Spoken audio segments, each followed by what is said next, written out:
Okay. The Rabbi is on Ledodi, Vedodi li in Kuntreisim Chele Gimel. We're on page Reish Samach Zayin, on top of the page.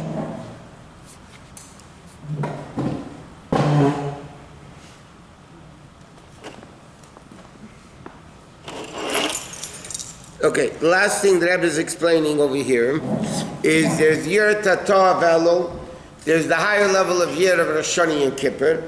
So even though that's a higher level, one comes from Mizbaininus, one comes from a gift from above, nevertheless, the one of Elul has a milah that the other one doesn't have. Because if you're that close to Hashem, and Hashem reveals himself to you, it's not what's called a chiddush, it's not unique. But when you're far away from Hashem, Yirat Hatah, so then it's a much higher level. Okay? So he says like this, like in Atzilus is a much greater level, bittul, than the world below. Derech is a mamish the top line. Derech is about Atzilus Gufa, the same thing in Atzilus itself. A bittul shebetzviras ha-chochma. The bittul, he says Atzilus is much more bittul than the lower worlds. Even in Atzilus itself, Chochma, which is the first level, which is Koyach Ma, a power of nothingness, which is Bittul, Shabahu Ikara Bittul. Ein a Chiddush, over there it's not so unique. Fisha Chochma, because what's the level of Chochma, the Alter Rebbe says in Tanya, is Agiliv Hu Levadei Hu Ve'in Zulasa, that only Hashem exists. That's what the level of the Zui Madregas of Chochma. So Chochma, by definition, is Bittul. So that's a much greater bittul than being on, even in Atzilus itself. How much more so the bittul of Kesser, which is even higher than Atzilus, the Afagav Shehu Ertzach. There's an expression, where is it from? In Kabbalah, but it says the expression like this: even though Atzilus is Ertzach, of pure, pure light, it's still dark in comparison to Hashem. In other words, again, in Chassidus and Kabbalah we learned everything is relative. Atzilus is infinite, but not compared to higher than Atzilus. Higher than Atzilus, Atzilus is very limited.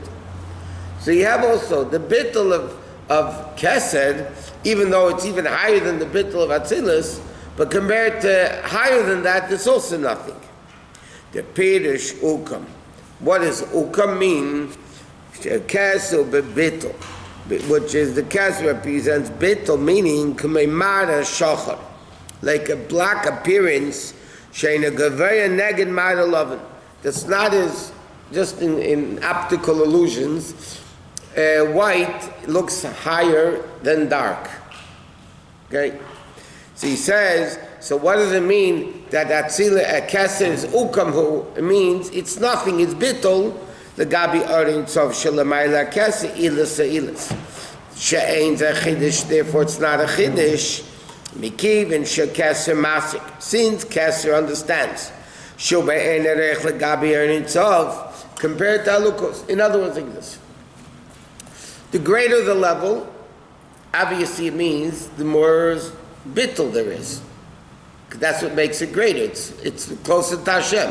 Now, the closer you are to Hashem, the more nothing you are, because the more you realize the greatness of Hashem, you realize that the only thing that exists is Hashem. So all those bittuls of Atzilus and Kesser and higher, all that stuff, all those bittul is not unique. Those levels, by definition, means bittul. What's unique about Elul? When the melech hu basada, when the king is in the field, but you don't see that. Again, the king comes into the field, he's not wearing the crown, the royal garments, he's coming in like a regular person, right? So then, became nevertheless, yesh bittul di Yisrael. The Jews are bottled, they come to meet the king, that means they come to accept him as king, shemekabam alei malchus yizbarach. Right? That they accept the kingdom of Hashem. So that is unique. In other words, that you're close to Hashem and you're bottled to Hashem, it's fine. But yeah, if you're a goody-goody, you're a goody-goody. That's expected from you. But here you're coming, our king is in the field. The Jews are coming not only from the field, but from the midbar. They're coming to subjugate themselves to the king. That's something special. Not only that, they have to, why do they blow shofar? To stimulate the bittul to the king, the charada, right? The awesomeness. That means they don't even have it by nature. They have to do something to stimulate this level of bittul, yeah? Even show bittul ayesh, even though it's only bittul ayesh. Not like we learned yesterday, bittul b'metzias, who yakar me'ed b'nei Hashem, is very precious and dear in the eyes of Hashem.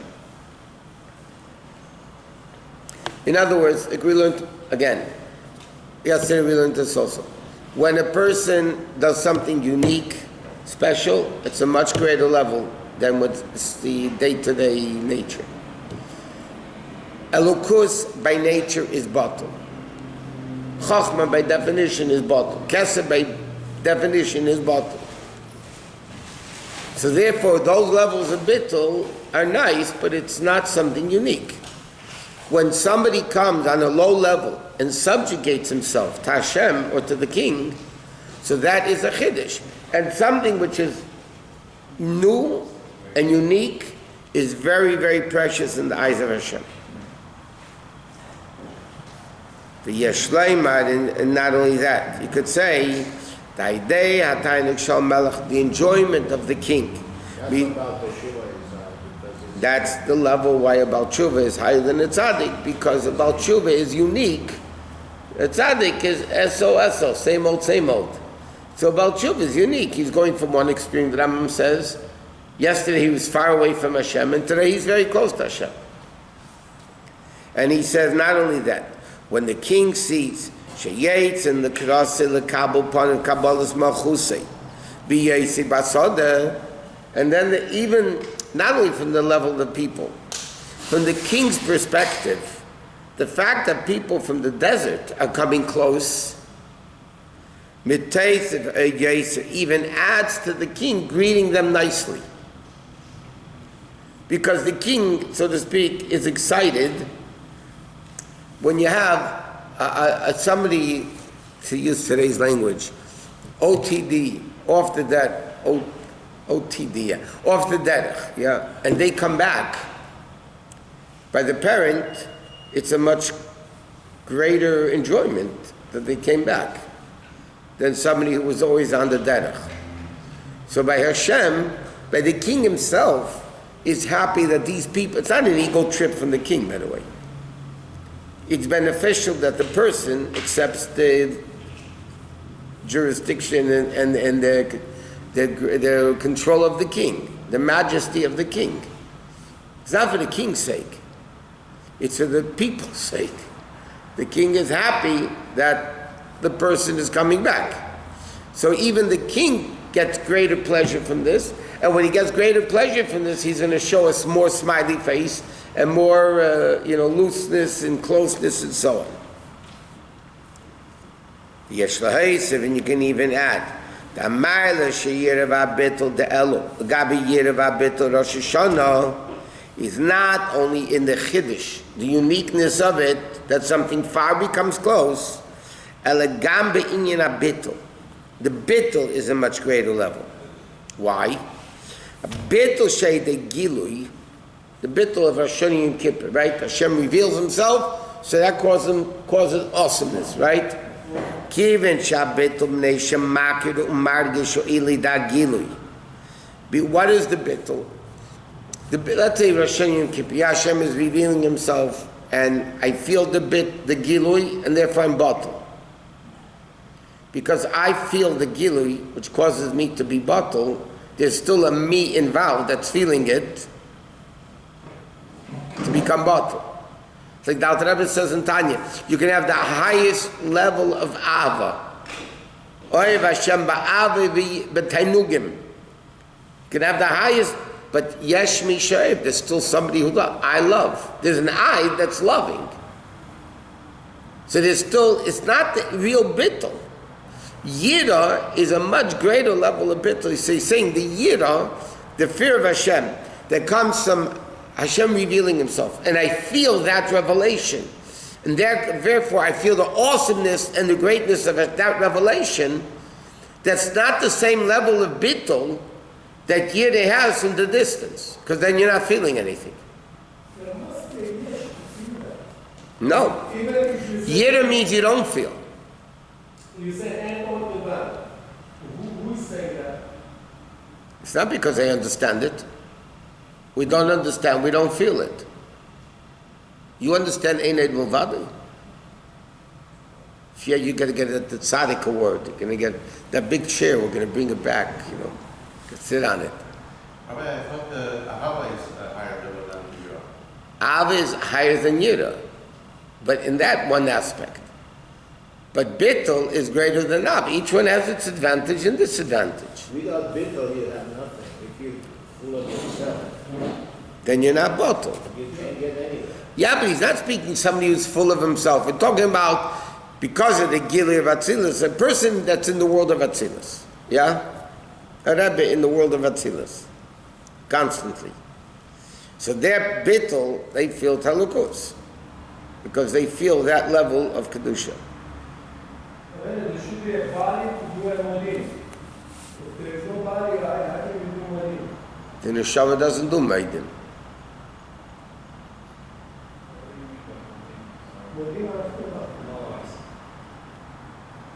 If you're there, why you're there?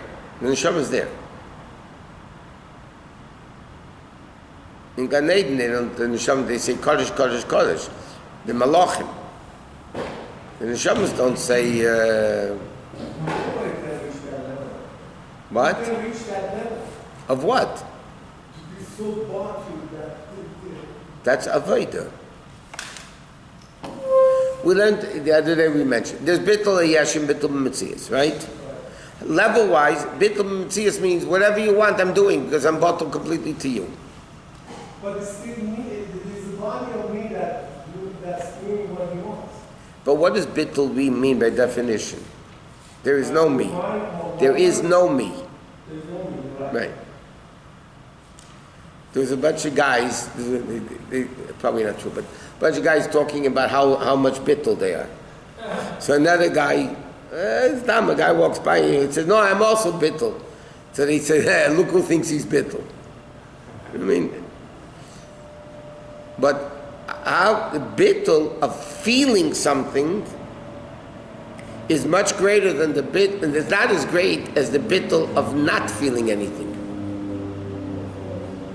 The bittul of Elul is, I don't feel the king. I'm just going to meet him.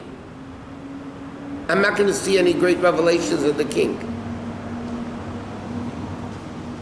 So, bittul of not feeling is much greater bittul than the bittul of feeling.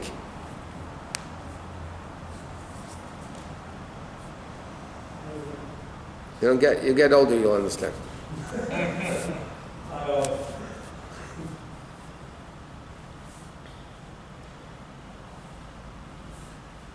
Here. I bittul kosher mitzvah hakol shalei. B'amit is inyan bittul. What's bittul? Avoid the kabbalas oil shu k'mei eved. Okay? Meaning, shemitz. This is what the Rebbe says. Shemitzad oil ha'odin amutal olav. Because of the yoke of the master that's on this eved, it's mochrach l'kaimer. He has to do what the king wants. Not because he feels it. In other words, there's a bittul, I feel the greatness, the awesomeness of Hashem, and therefore I'm bottle. Okay? There's still your feeling in it. The other bittul, what the Rebbe says, the last few words he says it, because of the yoke of the master, he's forced to do it, not because he feels it. There's no him, he has to do it. What? Correct. That's Kabbalah soil. Acceptance of the yoke. You do it because that's what you're supposed to do. What? A Merkava. For humans, it's just such a very, very difficult task Yeah. to keep up with this, you're saying, well, you know what, I don't feel it, but I'm still gonna accept it. But you get tested all the time to see how much more you're gonna not understand it, you know what, I'm still gonna do it for you. Correct. That's a very difficult thing.